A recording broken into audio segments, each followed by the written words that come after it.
All right, yeah, the next part of this chilling scares, the abandoned YouTube channels. Let's go. Harley Dilly was a YouTube channel run by a 14-year-old teenager from Ohio with the same name. He created the channel in 2013 to share his love of gaming, specifically the sports game Madden, with others. He also uploaded vlogs on YouTube, where he talked about anything that was on his mind that day. But for Harley himself, these were more than just videos. They were one of the many forms of escape he had from his troubled life. You see, Harley suffered from oppositional defiant disorder and was also diagnosed with high-functioning autism. This resulted in him getting into heated arguments with his parents quite often and subsequently ending up in a worse situation. In one instance, he even posted a video talking about how he was locked out of the house after an argument with his mother, titled, "I'm Scared." Yeah, I've heard about Hey this guys, one. what's up? It is Harley Dilly. Probably one of my worst days in my life. I was at school and I was science test. I finished it and my computer says 1% battery left. So I get to the next class and I put it on charger as quick as possible, but it didn't charge. None of the computers would take a charge. So I took it back and I had to fill out a complaint, and that's one of the most expensive parts of the computer. And my mom said she's not paying anything. We argued for about a good 5 minutes. Then she snapped. She said she was gonna call the police, and she said she already did. And she locked me out of the house. So right now I'm outside. Yep, the house is locked. It is 3:30. I haven't ate anything, and I still haven't even got to get my work done. My mom's gone. She won't answer the phone. There were also allegations of some of his family members being physically aggressive to him. But despite all this, Harley was still a cheerful kid who wanted nothing more than to play Madden and grow his YouTube channel. Unfortunately, this ambition was tragically cut short on December 20th, 2019, when Harley went to school and never came back. The day had started off rough. Harley was still upset after arguing with his parents the night before, as they had refused to replace his broken smartphone. He also didn't want to go to school that day. But his mother Heather woke up early that day and, after some more arguing, convinced him to go. He left his house just before 7 a.m., but he was somehow absent from school and didn't return home that evening either. Harley had disappeared without a trace. Surprisingly, his family didn't report him missing until 11:50 p.m. on December 21st, nearly 43 hours after he vanished. Their explanation for the delay was simple. According to them, Harley had spent the night at friends' houses without telling them before, usually after an argument. They assumed this time was the same. Hold on, it don't matter. If your 14-year-old kid don't turn up, why are you not? Oh, you just stayed at some kid's house. So I know you should want to know where your kid is at. By the time it starts getting dark, you should be thinking, where's that little bastard at? They couldn't have been more wrong. Something that became increasingly clear as the police investigation dragged on for days without uncovering a single clue about his whereabouts. The only thing they found was this low-resolution picture of Harley going to school that was taken from a neighbor's security camera. And that was it. Eventually, many other organizations, including the FBI, joined the search as well. They also distributed his missing posters nationwide and offered an $18,000 reward, hoping to receive any information that could lead them in the right direction. Unfortunately, although they received numerous tips, none led to any significant progress in the case. That is until the 13th of January, over 23 days after Harley went missing, when the investigators made the big discovery. They were recanvassing the area immediately surrounding Harley's home when one of the investigators decided to check out the vacant house directly across from the Dilly residence. This was a summer home and was fully locked at the time. There was also no indications of anyone breaking into the home. However, the investigators had looked everywhere else to no avail. This was one of their last options. So they acquired the key to this home and started looking around. They didn't find anything on the ground floor. But as soon as they climbed the stairs, one of them noticed a maroon puffer jacket lying on the ground, the same jacket that Harley was wearing on the morning of his disappearance. As they got closer, they also noticed his glasses lying on the floor as well. But there were no signs of Harley anywhere. Both the glasses and the jacket had also collected plenty of dirt, indicating that they must have been there for a long time. While they were looking around, one of the investigators noticed the chimney vent above where his glasses and jacket were discovered. This sort of vent is used to connect traditional wood-burning heaters. Curious to see what was in it, he reached into the hole, only for his hand to touch human hair on the other side. There was no doubt about it, that was Harley, stuck in the chimney. Officers quickly dismantled the wall, and sure enough, they found Harley's body inside, with his arms raised above his head. A later autopsy concluded that he likely passed away the day he went missing. His particular position at the time of discovery also helped investigators piece together what might have happened that day. As the story goes, Harley didn't want to go to school that day, so he decided to spend the time at the vacant home until the afternoon to make it seem like he went to school. But when he couldn't find a way in from the ground floor, he climbed onto the roof using the antenna tower beside the house. From there, he looked into the chimney and saw a relatively short drop and chose to climb down it to enter the house. However, what he failed to realize was that this chimney didn't lead to a spacious fireplace. Instead, it only connected to a couple of small vents for heater exhausts, leaving him stuck at the bottom. Due to the way he climbed down, his jacket was likely halfway removed already. So he pushed it through the vent to free up some space, and his glasses fell through as well. Sadly, there was nothing else he could do in that position. His chest was pressed tightly against the chimney's wall, making it impossible to breathe, resulting in him slowly succumbing to asphyxiation. Put simply, this was nothing more than a tragic accident.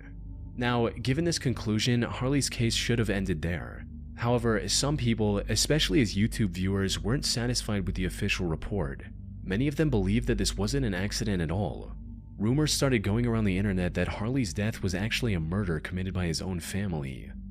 One of the first big points of contention was his jacket, since in one of the evidence images it could be seen hanging from the door.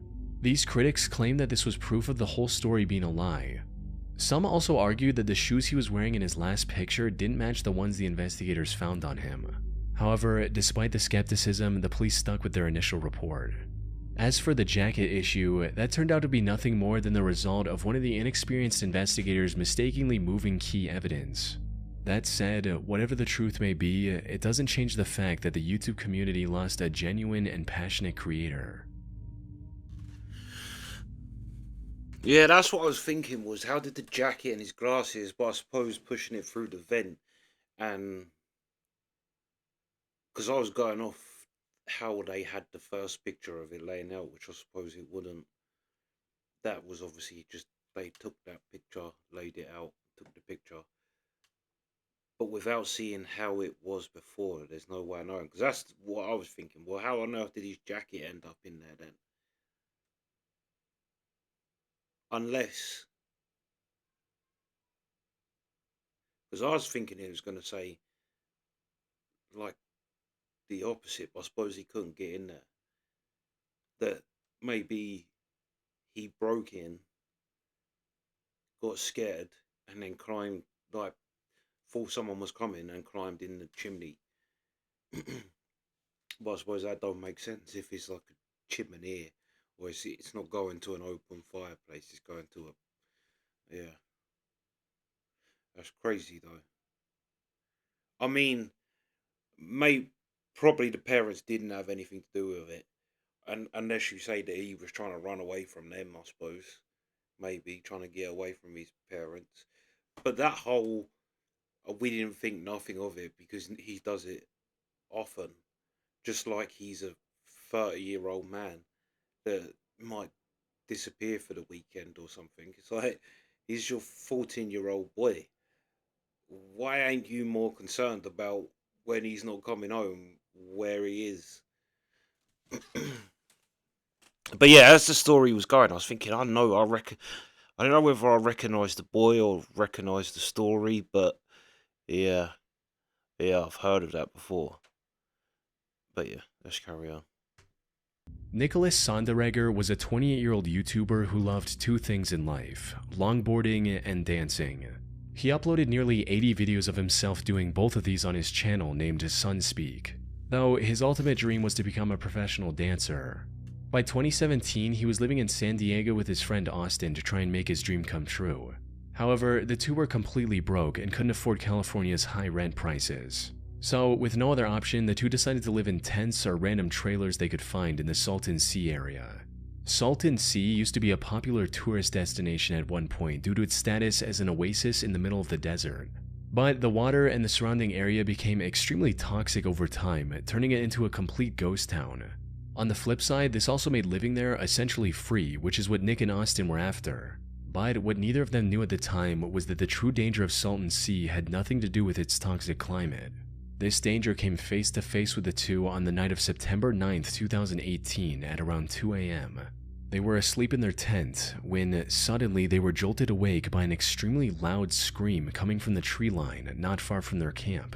Fearing for their safety, they decided to just ignore it altogether and go back to sleep. Oh, that's smart. Or that's at least what Austin thought. For some unknown reason, Nick later decided to go investigate the scream on his own after Austin had fallen back asleep. By the time Austin woke up the next morning, Nick was gone.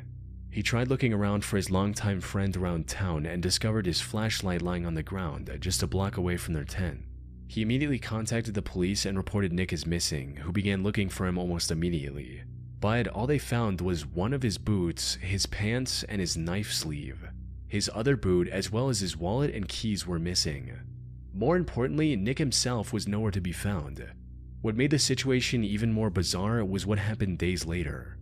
Austin returned to the same area he had already searched, but this time he found Nick's shirt and hat lying there, items that weren't there before. In other words, someone had likely placed them in that spot later. Sadly, the identity of this person was never uncovered, leaving Nick's case a complete mystery to this day. Nick's family has set up a website with all the information they have. They've also announced a $10,000 reward for any useful information. But despite these efforts, the case has remained cold. In fact, there are so few clues that I wasn't even able to find any solid theories either. Some have speculated that Austin might have killed Nick and hidden his body. That's what I was thinking. However, the police investigation uncovered no evidence of foul play. There's still a chance that some unexpected discovery would crack this case wide open. But until then, Nick's disappearance remains an unsolved mystery, and his YouTube channel remains abandoned.